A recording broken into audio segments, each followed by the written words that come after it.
Y ahora les presento a quienes también están invitados hoy. Es el doctor Carlos Regazzoni. Hola, doctor. Hola, ¿qué tal? Bien, y está Florencia Arieto también, porque el presidente acaba de decir en la reunión con gobernadores y parte del gabinete, bueno, ¿ustedes están de acuerdo conmigo en que necesitamos restricciones? Sí, escuchó el presidente. Bueno, ayuden a cumplir, porque todo el mundo dice hay que... Y después, cuando dicen vamos, ustedes no restringen porque nadie quiere ser papá o mamá mala. No, vamos a dar una vuelta por estos temas porque mañana probablemente tengamos noticias de cómo van a ser las nuevas restricciones. Sobre todo en AMBA estoy hablando, el resto del país es otra cuestión. Doctor Carlos Regazzoni, ¿en qué momento, en qué parte estamos ahora de la segunda ola? ¿Cuán preocupados deberíamos estar? El dato más duro es que estamos en un promedio de 400 defunciones diarias. Eso es prácticamente el promedio más alto desde que comenzó la pandemia de hace 16 meses. Y eso es como la primera y la segunda causa habituales de muerte en nuestro país juntas. O sea que nunca en la era moderna hemos tenido tantas defunciones juntas de una sola causa tan sostenido. ¿Cuáles son las dos principales? Infarto, supongo, y cáncer. Así que, sumados es el número del COVID de 400 muertes hoy. Aproximadamente. Bien. Y eso además obedece a una realidad, digamos, de contagios de hace probablemente 20 días. Entonces, el impacto de lo que está ocurriendo en la última semana, con un promedio de 22.000 casos por día, eso todavía no se vio. Se está empezando a ver en los hospitales, en las terapias. Hoy hubo dos noticias que yo creo que son un aliciente mínimo, ¿eh? No quiero poner un aliciente porque si no nos va a hacer perder de foco, pero fue bueno que haya bajado un poco la positividad, mínimo, pero bajó. ¿Eso qué significa? ¿Que estamos haciendo un poco más de test? ¿Estamos haciendo mejor detección? No quiero ser condescendiente. Argentina tiene que llegar a 500.000 test diarios como sea, si no tenemos para una pandemia descontrolada 1 año y medio más. Pero porque ahí, digamos, ahí ligerito dijiste una frase fuerte que envuelve todo, digamos, todo. Que estamos ahora en 80.000 diarios, sí, 90, 70. Es nada. Para llegar a 500 debería, digamos, Cristo aparecer, multiplicar peces, panes y test, y eso no estaría por ocurrir. Claro, pero eso es porque ya hay un error de diagnóstico. Lo que se está pensando es que esto termina rápido. El error es creer que esto con 15 días de cierre total o con alguna medida de ese tipo, más la vacuna, se va a llegar a las elecciones y esto va a haber pasado. Y eso de ninguna manera va a ser así. No es porque lo diga yo, sino porque la experiencia internacional lo está demostrando. Entonces, como tenemos que hacer un plan, ya tenemos 16 meses de haber venido cada 15 días para darnos cuenta en diciembre que la cuarentena se había agotado en julio, recuerdan, ¿no? La no cuarentena. Si nosotros seguimos con esta tesitura, vamos a tener una no cuarentena en septiembre. Y para entonces habremos tenido una pandemia de dimensiones insoportables. Bien, ahora volvemos al doctor. Florencia, ahí yo planteaba un tema que es cumplir las restricciones, digamos. ¿Cómo imaginás esto? Por ejemplo, parece que hay 20 accesos a la ciudad de Buenos Aires que se van a controlar, que se va a controlar el tránsito, los permisos de circulación. Hay fuerzas que lo van a hacer, digamos, se vuelve a ese esquema. ¿Cómo imaginás que en esta segunda vuelta, en este año 2 de pandemia y con la gente más fatigada, eso se puede llevar adelante? Vos que integraste un Ministerio de Seguridad. No, eso se va a llevar adelante porque las policías, los controles del acceso seguramente lo harán las fuerzas federales que trabajan magníficamente. Lamentablemente no están vacunados, ¿no? Porque nadie piensa en la prefectura que está hoy haciendo controles en Avenida del Libertador, ahí en el cruce con Vicente López, y hay un promedio del 10% de todas las fuerzas que están vacunados. La verdad que es muy bajo para personas, un 10%, 8% en la provincia de Buenos Aires. Te digo 10%, pero para la prefectura que tiene 20.000 es más que para la federal, que es un 10%, pero tiene 30.000 miembros, digamos. Pero es un promedio muy bajo para un servicio esencial en todo sentido, ¿no? Porque no solamente van a hacer los controles, sino que están cuidándonos, las policías provinciales también. Entonces me parece injusto que no se priorice a quienes van a hacer cumplir justamente las restricciones. Me parece que el otro tema, más allá de los controles de acceso a la ciudad, que seguramente se van a cumplir, porque la gente en ese sentido, por eso a mí a veces me enoja que le echen la culpa a la sociedad. La gente ha cumplido enormemente esto que decía el doctor Regazzoni de la cuarentena, no cuarentena. Yo estoy más preocupada por lo que pasa en los fondos del conurbano, ¿no? En gente que hablábamos de que está haciendo trueque o que está vendiendo algo en el medio de una feria franca, como se llama, porque, por ejemplo, La Salada está cerrado, hasta por lo menos el 1 de mayo es la promesa que le hicieron y es cuando pueden soportar los feriantes. Pero hay ferias francas en Esteban Echeverría, en Almirante Brown, en Florencio Varela, en La La gente Matanza. que necesita ingresar algo de dinero a su casa y hace una evaluación de riesgo y es, ¿a qué le tengo más miedo? ¿A contraer COVID o a no llegar a fin de mes? Y hoy es más fuerte o a llegar al fin del día más que a fin de mes. Es que en realidad están Una entrampados. economía de supervivencia, es decir, es pesca y caza diarias. Los ciudadanos del conurbano tienen miedo a 3 cosas. Al COVID, a no tener trabajo y a que lo maten en un robo. Esa es la complejidad. Por eso digo, yo decía hoy, los intendentes tienen que levantar la voz y hacerse escuchar y decirle al gobernador, restringamos, pero hagámoslo de manera inteligente para que, yo ponía el ejemplo el otro día de Villa Madero, que fuimos a una panadería, confitería que adaptó todo para que la vereda tenga espacio, porque no pueden estar adentro, y a 3 cuadras hay una feria franca. La feria franca significa, estamos todos amontonados con 4 palos y unos trapos en el piso y vendemos algo o hacemos un trueque y llevamos un mango a casa, que es gente muy necesitada.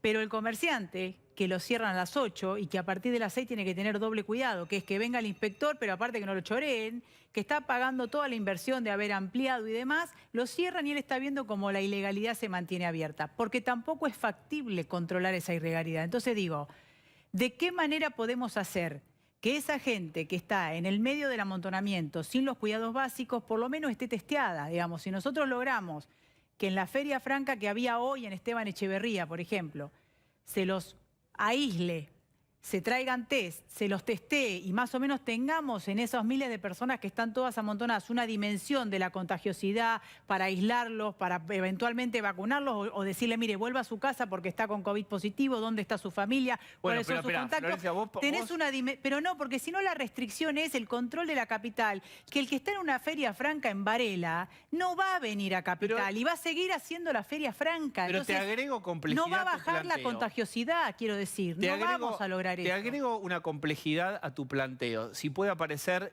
por arte de magia, Pablo de León me va a ayudar con esto. Y es, movimientos sociales están pidiendo vacunas, Pablo de León. ¿Qué movimientos sociales y cuántas vacunas? Se habló de un pedido de 70.000 vacunas. ¿Para quién serían? ¿Y esto ya se da por cierto de que se las van a dar o está en evaluación en el Ministerio de Salud? Porque digo, empieza, como diría el kirchnerismo, la puja distributiva, ¿no? Pero ya no por lo que el kirchnerismo hablaba de la inflación y la economía, por las vacunas, que es una cuestión de supervivencia. Y cada sector quiere vacunas para su sector.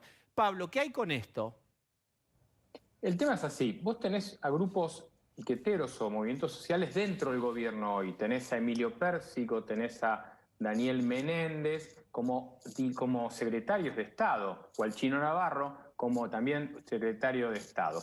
¿Qué fue el planteo? Hace unos días algunos de estos dirigentes, Alderete, Pérsico, Norato, se juntaron con el presidente y dijeron que querían vacunas para quienes trabajan en los comedores, en los merenderos, que están en vínculo con gente todo el tiempo, ayudando en lugares difíciles, entonces que necesitaban vacunas para ellos.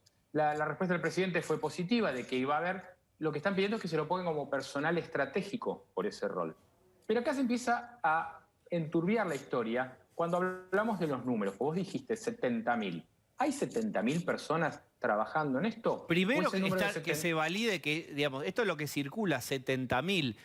Ojalá, sí. A lo mejor me estoy equivocando en el número, porque digamos, hay 70.000 en comedores asistiendo, claro. Porque el argumento, yo escuché en el TN Central hace un ratito al Chino Navarro, que él daba una posición y decía, son una extensión del Estado, están atendiendo allí a sectores necesitados, son mujeres, hombres que están haciendo un trabajo, es decir, ahí... explica el Chino Navarro en nombre de los movimientos sociales qué es lo que hacen. La pregunta es si toda la gente que integra movimientos sociales hace ese trabajo y si son solo esos los que tendrían una vacuna eventualmente.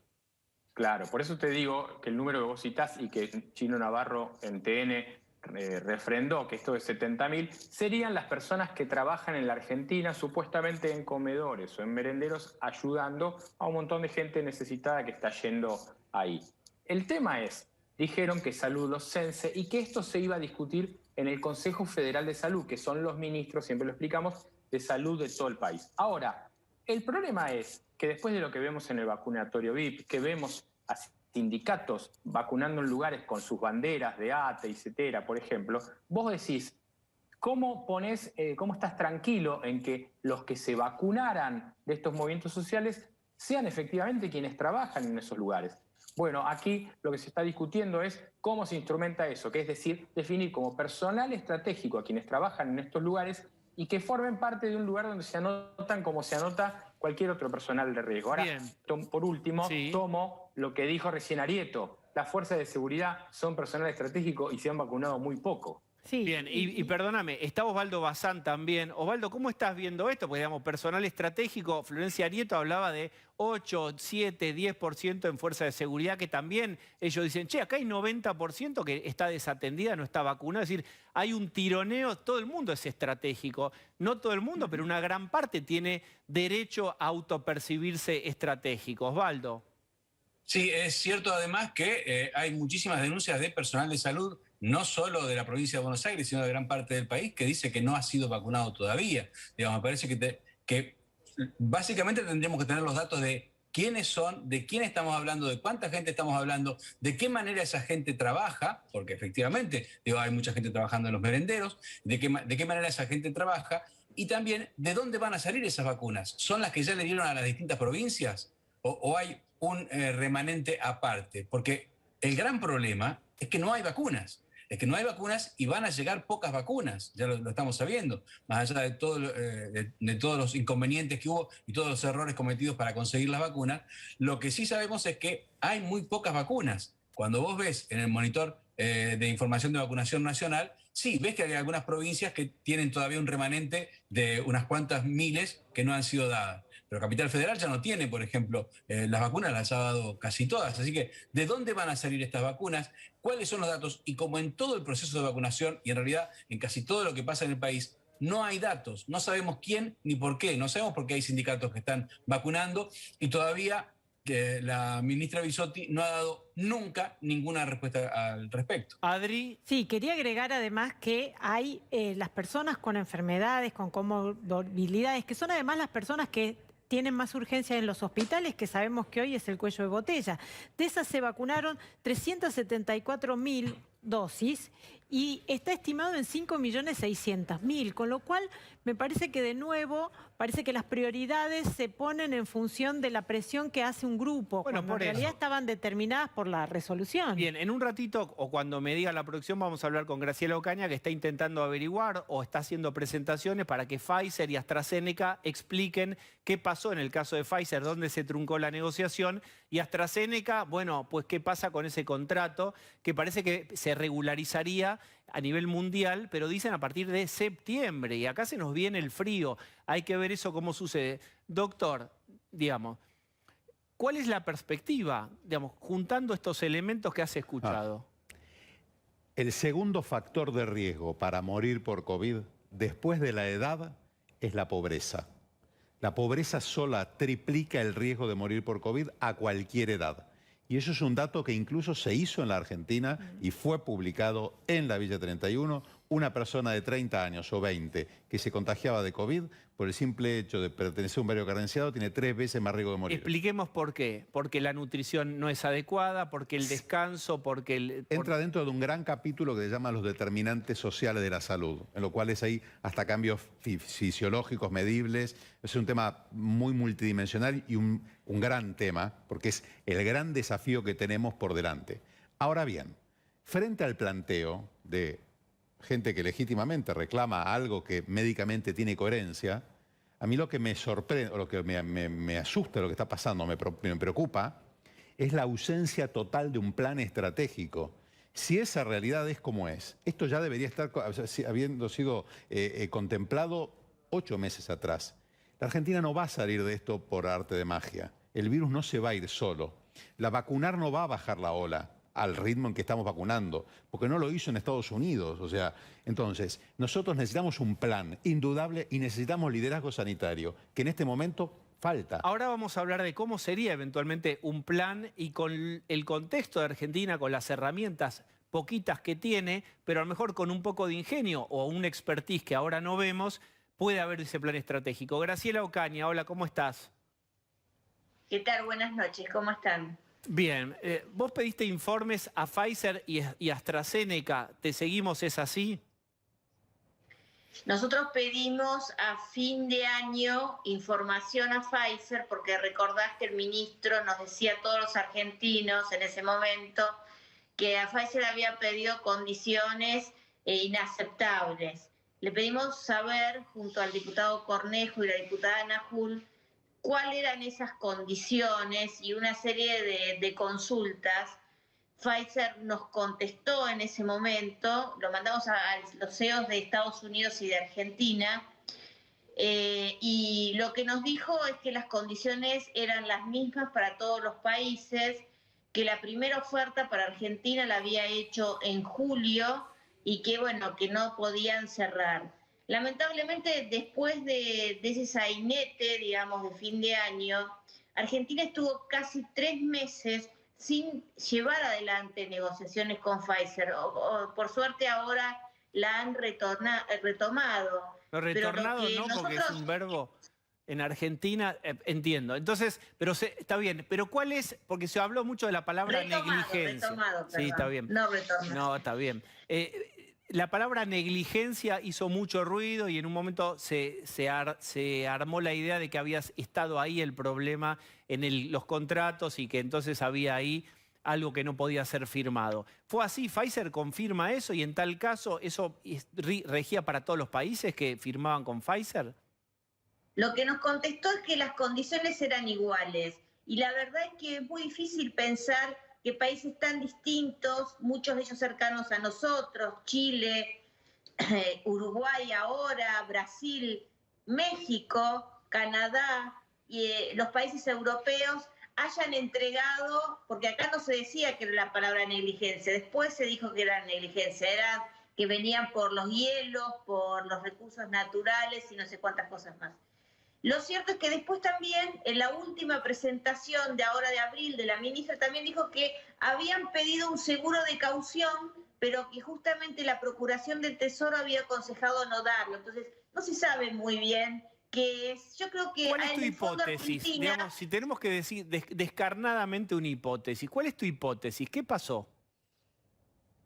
Yo creo que Argentina, vos recordarás en agosto del año pasado, cuando se anunció que Argentina iba a producir la base de la vacuna de Oxford a través de un laboratorio del señor Sigman en Argentina, el presidente nos dijo que íbamos a tener las vacunas como 6 meses antes y todo lo demás. Yo creo que ellos, el Ministerio de Salud privilegió esa vacuna frente al resto de las vacunas. Hay que recordar que en ese momento ninguno sabía en el mundo cuál iba a ser la primera vacuna que iba a ser aprobada por los entes reguladores. Fue la de Pfizer, casualmente. Bien. Oxford tuvo un problema, AstraZeneca, un problema en la investigación y demoró su llegada. El tema es que Argentina compró esta vacuna para entregar 22 millones de dosis, pagó el 60% de esas vacunas ya, y las vacunas no han llegado, debieron haber llegado 2.300.000 en marzo, 4 millones en abril, 4 millones en mayo, bueno, y el resto en junio y en julio, pero evidentemente hay un problema y es que no entraron ninguna de esas vacunas. Y sí, se privilegió, me parece, mucho esto y mucho un tema geopolítico luego de la compra de vacunas. Graciela, no es un problema ideológico, necesitamos vacunas. Graciela Ocaña, muchas gracias. Gracias. Bueno, muy bien. Acá un poco lo que plantea la legisladora tiene que ver con que tenemos muy poca información en general de todas las vacunas, no solamente del proceso de compra, sino también incluso de algunas vacunas y de los estudios. Es recurrente esta falta de información y llama la atención que el propio Parlamento no pueda acceder, o sea, que tenga que pedirle la información a las empresas y no directamente a las autoridades. Bien. Quiero decir una cosa. Primero le quiero hacer un pedido al presidente que primero piense en las fuerzas federales y voy a cortar una lanza por la policía de la provincia de Buenos Aires, porque en realidad como ellos están dentro de una estructura vertical no pueden hacer el lobby que está haciendo el Chino Navarro. Y es re injusto, porque ellos están en la calle y en la primer trinchera, no solamente cuidándonos, sino controlando que las restricciones que eventualmente se dispongan, se cumplan. O sea que primero las fuerzas de seguridad. Y segundo, también le quiero hacer un pedido que en caso de que accedan a que los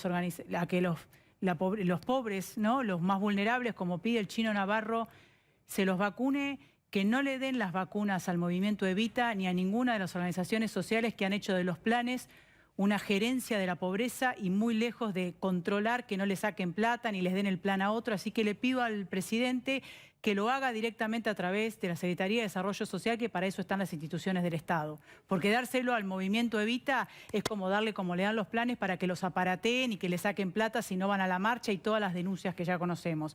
No tienen ninguna facultad, ni el movimiento Evita, ningún organismo, ni ninguna organización social para distribuir y aceptar que le den vacunas cuando hay escasez y hay prioridades. Y en todo caso, si los pobres tienen que ser prioritarios, como creo que también luego de las fuerzas de seguridad, que lo haga el Estado con control parlamentario, porque yo no le creo al Chino Navarro que le va a dar la vacuna a la mamá de la Villa La Fábrica en Florencio Varela o de la Villa Sakura de Almirante Brown. Yo creo que se la van a quedar ellos y hasta te diría que la van a administrar como más le convenga. Así que le pido que reflexione sobre ese punto porque es muy delicado. Pablo de León, se van a anunciar restricciones. ¿Qué es lo que se podría anunciar? ¿Qué acuerdo tiene? ¿Y cuál es el rol de Axel Kicillof? Que se podría armar algo y podría a último momento decir, bueno, mi mensaje es este, tiene que ser más duro lo que hay que hacer. ¿Cómo ves la presentación de mañana? Bueno, empiezo por lo último que decís. Kicillof sigue diciendo que hay que ser más duro en las restricciones y aquí aparece el punto que sigue sin haber acuerdo, que son el tema de las clases. Ahora voy con eso. Pero hay acuerdo en general y esto surgió del Zoom hoy de gobernadores, con un Larreta agradeciéndole cosas al gobierno nacional y mostrándose predispuesto, con lo cual se mostró y confirmó que seguramente el anuncio va a ser el día viernes, porque este DNU vence el viernes a las 24, o el sábado a las 0, o sea que a partir del sábado debería regir el próximo régimen, con lo cual el viernes sería el anuncio del presidente con acuerdos en mayores restricciones. La ciudad se comprometió a que mañana va a anunciar con una reunión de su gabinete más restricciones, aparte de estos cierres en los puentes y un montón de cierres en la circulación que incluso podría empezar mucho más temprano. Horarios de circulación mucho más temprano. Vos a partir de las 20 horas vas a ver un escenario que no lo ves hoy, que hoy lo ves recién a partir de las 24. Se hablaba el tema de la construcción, que es un detalle muy importante. Yo no sé si la provincia está dispuesta a cerrar la construcción, que es un elemento clave, pero en la ciudad se hablaba de tocar el tema de la construcción, que todos quienes vivimos en la ciudad vemos que hay obras que se reanudaron y que implica trabajo de un montón de gente. Si se hiciera eso, hay que atender a esa historia. Y después el tema de las clases, me parece que la ciudad va a bajar un cambio. Hasta ahora sería modificar, como decíamos ayer, el tema del secundario, con que sigan el nivel inicial siendo presencial. Por ahí va el tema de algún tipo de acuerdo si la provincia sigue con la lógica de que las clases no continúen en ese territorio, y ahí hay que ver cómo va. Osvaldo, ¿cómo es estar en tu sillón? ¿Te divierte este programa o estás cambiando de canal y generando rating para la competencia? No solo me divierte, me parece que lo voy a tomar como hábito. Es muy lindo ver este programa. Desde casa, por supuesto. Entiendo ahora nuestros altos ratings. Es muy lindo ver este programa. Bueno, ¿y te pusiste camisa? O sea, tenías que quedarte en tu casa para vestirte como dirían mis padres. Al fin te vestís como una persona. Mi libertad es así, señor. Bueno, hablemos en serio. ¿Qué pensás de este panorama? Lo que mencionaba recién Pablo. La ciudad de Buenos Aires estaría admitiendo que va a tener que restringir más y incluso algo de la presencialidad, que era absoluta, va a transigir y va a ser la administrada. Sí, la ciudad recibe esta noticia al mismo tiempo que recibe la noticia de que va a haber 70.000 vacunas que no hay en general, que van a haber para los movimientos sociales, que como decía Arieto recién, ya sabemos... ¿Se acuerdan cuando hace poco se encontró un montón de plata en un camión del movimiento Evita y resulta que la justificación fue, no, es para pagar a los colectivos? Como si eso fuera una justificación. ¿Qué vamos a encontrar? ¿Camiones con vacunas? Diciendo, bueno, las estamos repartiendo nosotros. ¿Cómo va a tomar tanta gente que se siente tan castigada, que va a ver que sus hijos no van a tener clases, que ellos no van a tener trabajo, que sus abuelos, sus padres o ellos mismos no van a tener vacunas, cuando esto pase? Digo, ¿alguien piensa en lo que está pasando en la cabeza de la gente? ¿Alguien piensa cómo te vas a sentir cuando sepas que se sigue salteando con la razón que sea? Digo, porque si no es de hoy que nos enteramos que hay gente que trabaja en los comedores comunitarios. Lo sabíamos también el año pasado. El año pasado dijimos, vamos a prepararnos. ¿Cómo nos prepara? ¿Cómo se prepara el Estado con la gente que trabaja en los comedores comunitarios? Cuando llegaron las vacunas, ¿quién pensó?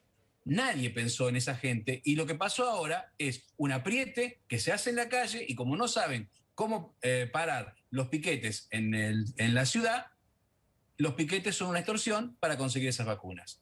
La verdad, que no sea el Estado el que vaya a repartir las vacunas, es una noticia que agrega más fuego y acorta más la mecha de una sociedad que la tiene muy corta. Bien, igual recordá que los movimientos sociales se consideran una extensión y parte del Estado. Ahí hay toda una discusión.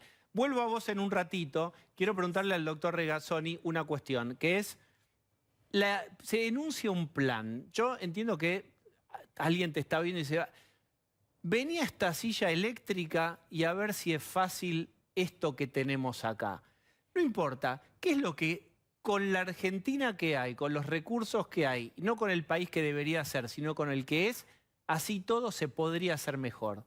Igual te agradezco la advertencia y voy a rectificar si parecí muy soberbio. No, yo porque no lo dije quiero eso, decir de la máxima modestia y simplemente como una opinión más, porque no tengo ninguna condición superior a lo de los muchos profesionales de mucha capacidad que están en todos los ministerios trabajando.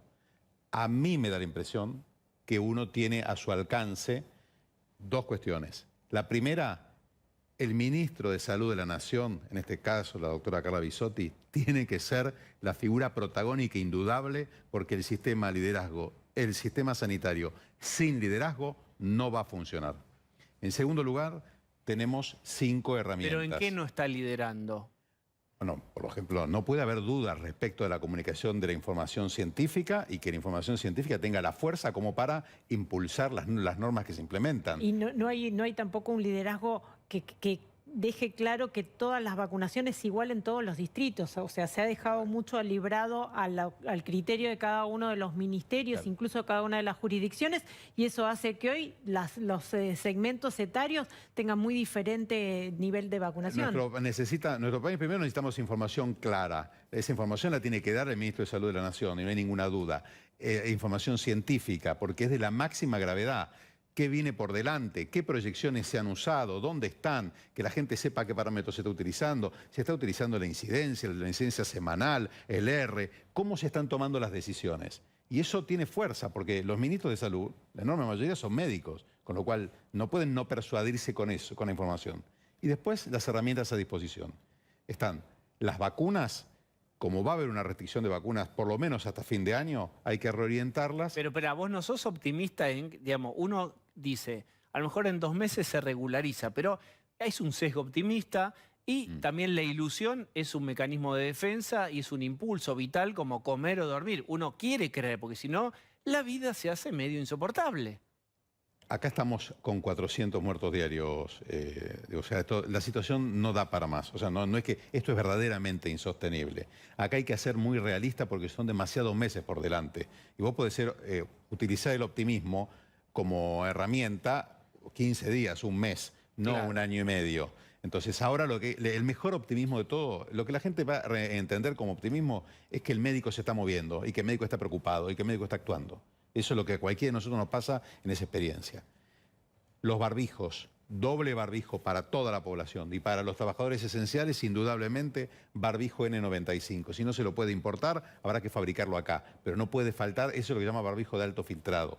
3, testeos masivos. Si no se puede descargar las PCR a 500.000 PCR diarias, por una razón que yo desconozco, pero pongamos que existe la razón, hay que apelar a otras herramientas de testeo, otras técnicas de testeo, para tener una imagen clara de lo que está ocurriendo en el país.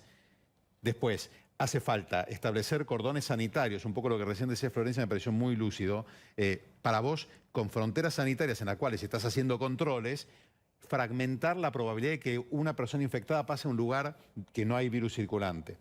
Y por último, el tema de los confinamientos. Yo veo muy orientada la prudencia que se está tomando. O sea, yo creo que eso que se ha dicho de utilizar datos para gestionar los confinamientos es muy prudente. Entendamos que si esto sigue así, se va hacia algo por el estilo. Como la sociedad no lo puede soportar y como no podemos vivir las 14 días de reiteración de cuarentena siendo el país con la menor y el mejor del mundo, para después darnos cuenta que no había cuarentena, porque va a ser peor que antes. Esto tiene que ser sectorizado, hay que poner un zoom geográfico y decir acá donde la circulación es tal, los criterios tienen que establecer los que saben, no yo, se va a aplicar una restricción con este criterio. No sirve negociar qué se cierra y qué no se cierra. ¿Por qué? Porque cada actividad que uno cierra tiene que tener un efecto indudable en la circulación viral. Y eso se mide en términos porcentuales. El virus circula 100%. Hoy en día tiene 100% de la cancha, hay que bajarla 75% menos. Eso se logra con una mezcla de vacuna, contacto previo con el virus, porque eso también da inmunidad, barbijo, que es un modesto pero importantísimo herramienta, testeos masivos, modesta pero importantísima herramienta, y finalmente cerrar por sectores. ¿Por qué crees? Porque los barbijos estos reglamentarios, digo, los autorizados, tampoco los tiene la fuerza de seguridad. Suponete que no hay vacunas. ¿Por qué no hay herramientas de protección adecuadas para... Uno ve los retenes donde controlan y la verdad le dieron que... alcohol en gel a la policía bonaerense.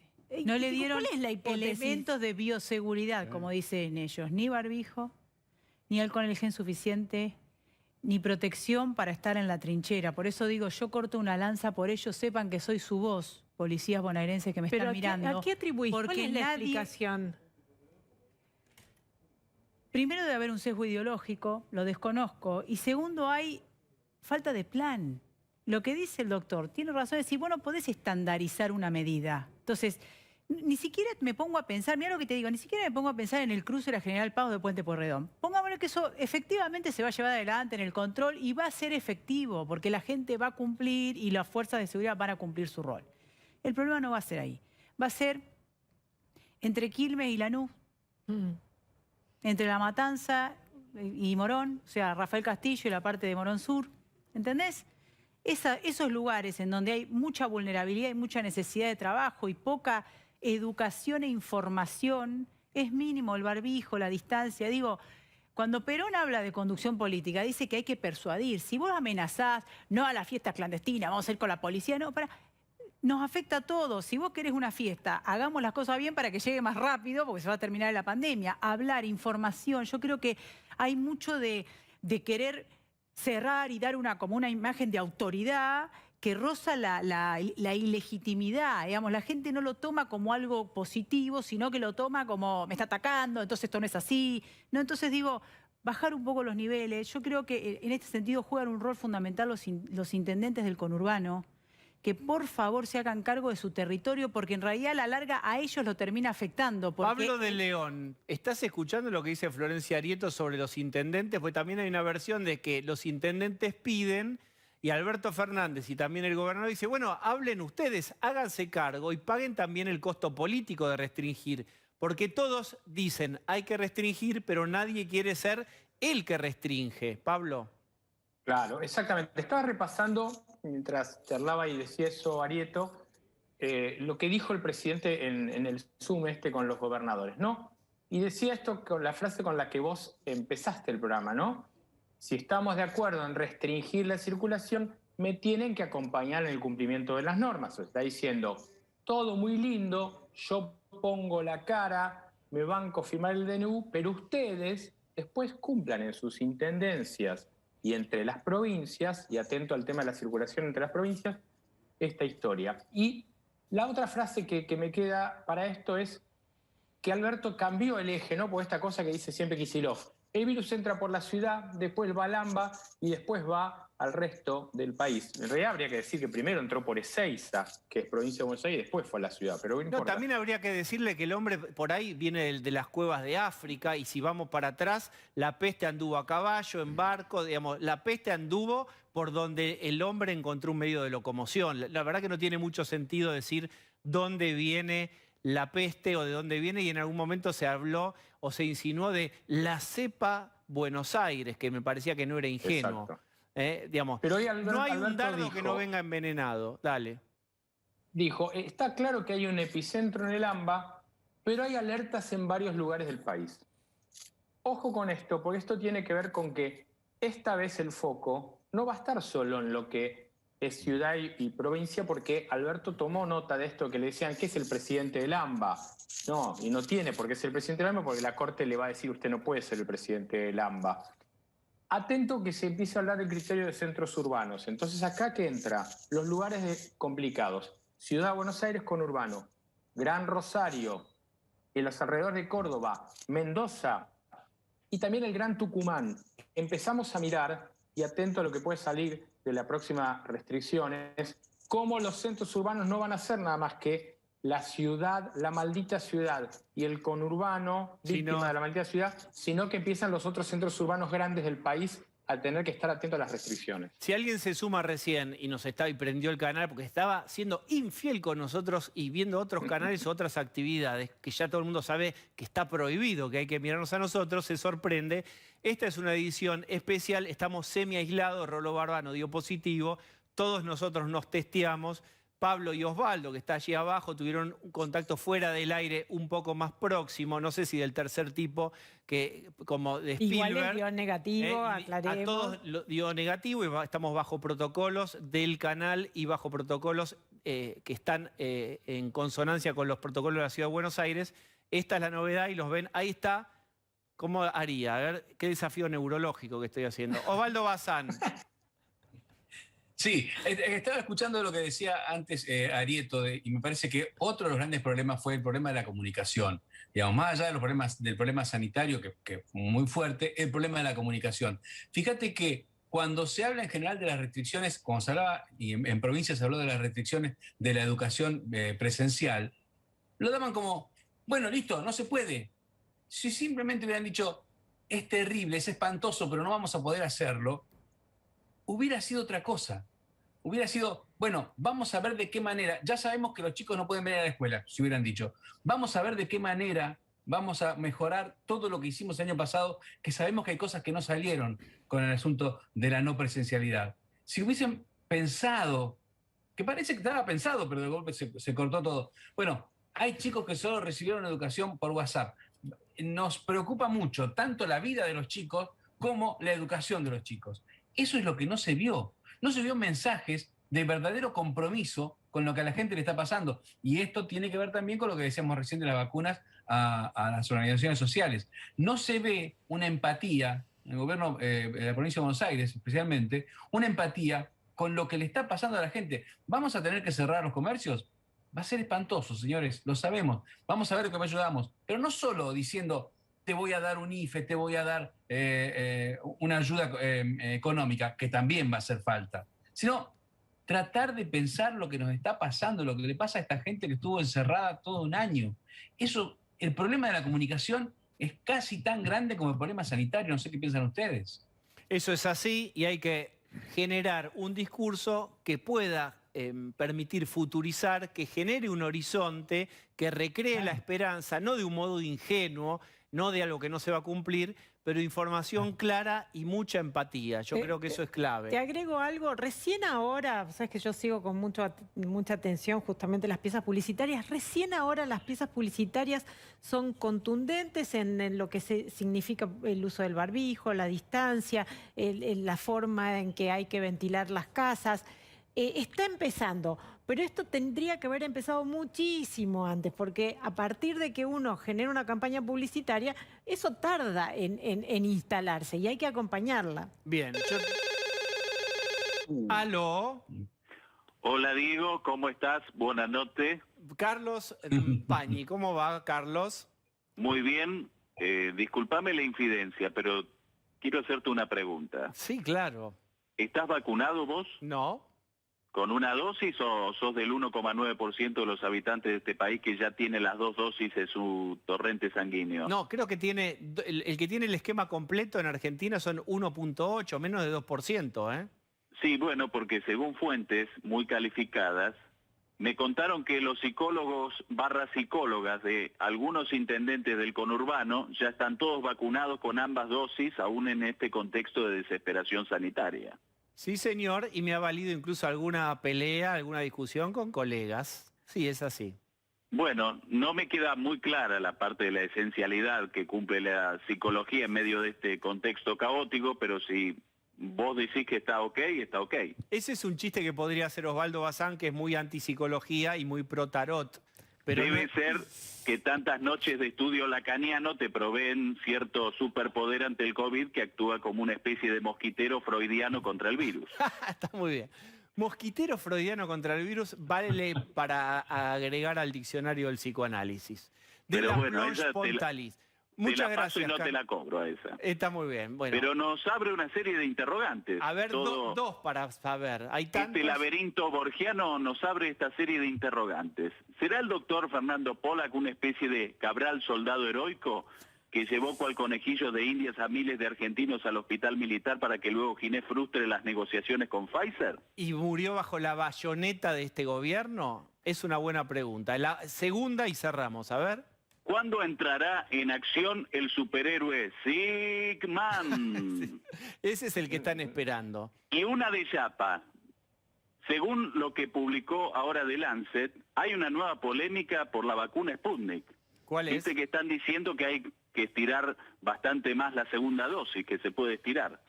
Según la nueva publicación del Instituto Gamaleya, dicen que con una dosis y leyendo un capítulo del nuevo libro de la PEGUE ya estaría curado. Está muy bien. Bueno, Carlos, muchísimas gracias, muy gentil. Y ahora vamos a hacer la primera tanda, vamos.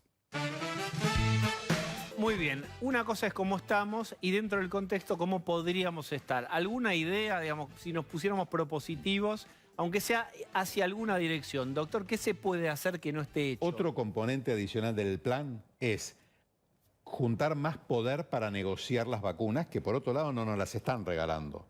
Las vacunas están costando en promedio 5 veces más que lo que cuesta cualquier otra vacuna.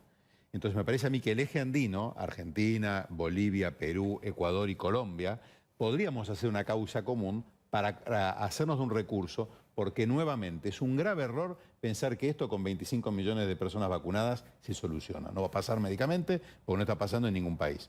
Entonces tenemos que pensarlo a mediano plazo y creo que la Cancillería empiece a moverse en ese sentido y realmente tengamos algún grado de colaboración regional sería un paso muy adelante. Florencia, uno ve imágenes de gente en transporte público que necesita naturalmente trasladarse, ganarse el pan, ganarse el día, ir, venir, buscar a los chicos. Claro, y las imágenes son, ahí no hay un cuidado excesivo, no hay, cada uno hace como puede. ¿Cómo se podría controlar y te eso? agrego otro dato más. También se vieron imágenes en donde se forzaba a bajarse del colectivo a personas que estaban trasladándose sin el permiso. Es decir, es algo muy difícil de controlar. Sí, entonces... No, yo creo que lo que hay que hacer es segmentar. Ahí tienen un rol muy importante los jefes de los territorios, de esta idea de persuadir, de ir con información, de hacer esto que se hizo en algún momento en la Villa Azul. ¿Se acuerdan que de alguna manera se cercó hasta que se controló la situación, se testeó, se vio cuánto era el promedio de gente que estaba infectada y demás? Entonces, en estos lugares que es tan difícil como puede ser el transporte público, que bajarlo porque no tenés el permiso me parece que no es la idea. La idea es cuando están subiendo en los horarios pico, que haya efectores de salud ahí que puedan testearlo. Digamos que los Vean alguna imagen mientras Florencia habla de esto. Esto es Esteban Echeverría. Hoy a la tarde. Que los testeos que hay, aunque sean pocos, se utilicen para eso, para los que necesitan movilizarse para ir a trabajar, para los que necesitan ganarse el mango como esta gente, para, digamos, es buscar opciones. Esto que estamos viendo, ¿qué es ahí? Es una feria, Esteban Echeverría, hoy a la tarde. Gente vendiendo, gente ganándose el mango, gente que está en el fondo del mar. Bueno, ahora, ¿qué de distinto se podría hacer ahí? Digamos, si fuéramos nosotros, el gran consejo de expertos, ¿qué se puede, doctor? ¿Qué se puede modificar de eso? Si es gente que necesita vender, gente que necesita comprar, ¿cómo se hace eso mejor? Se puede generar una dispersión geográfica, es decir, espaciar más el lugar entre local y local. Se puede proveer de artículos para alcohol en gel entre locales y local, se puede mejorar la calidad de los barbijos usando doble barbijo y se pueden poner puestas sanitarias para, como dijo Florencia, hacer testeo. El testeo. Perdóname. Esto lo conoce, en este caso es Gray, pero pasó en Lomas ayer y pasa en todo el conurbano. Esto conoce el territorio, entonces hablar con los responsables de las ferias, ver cómo se coordina para evitar que se aglomeren, digamos. Si no se puede prohibir, en todo caso acompañemos desde la empatía y con el control. Bien, mientras tanto, en Chile, José María del Pino tiene algo para decirnos, nuestro corresponsal en Chile. Hola, José María, ¿cómo estás? ¿Qué tal, Diego? ¿Cómo estás? Y en medio de una gran crisis política para Sebastián Piñera, Chile hoy logra alcanzar el segundo lugar en cobertura de vacunación a nivel mundial después de Israel. Hay ya un 35% de la población vacunada con ambas dosis, es decir, con esquema completo, y más de 8 millones de chilenos ya con la primera dosis inoculada en casi 17 millones de vacunas que han llegado a Chile durante estos últimos 4 meses. Pero te lo pongo más en contexto aún, Diego. Si nosotros tomamos solo la población objetivo, que es decir, son los mayores de 16 años, porque para ellos está aprobada la vacuna, que son 15.800.000 chilenos, Chile ya tiene vacunado al 42% con ambas dosis y a un 53% con la primera dosis, lo que habla de esta masiva campaña de vacunación que hoy en día se destaca a nivel internacional en distintos medios. En segundos, vos sos capaz de resolver esto en segundos. ¿Y a qué se debe la crisis política de Piñera con tan buen resultado de vacunación? Al divorcio absoluto con el Congreso, a la pelea con una oposición que está gobernando a través del Congreso, un presidente que ha perdido apoyo en su propia coalición y que no puede impulsar ningún proyecto de su agenda. Todos son votados en contra. Se le acusa la excesiva focalización de la ayuda económica, que no es suficiente, y Piñera ha entrado en una pelea gigante con el Congreso que lo tiene con muy poca gobernabilidad y con una crisis política que lo tiene con un 9% de popularidad. 9% de popularidad. Muy bien. José María, como siempre, bárbaro tu reporte. Te llamamos en cualquier momento. Vamos a hacer ahora una última tanda. Dale.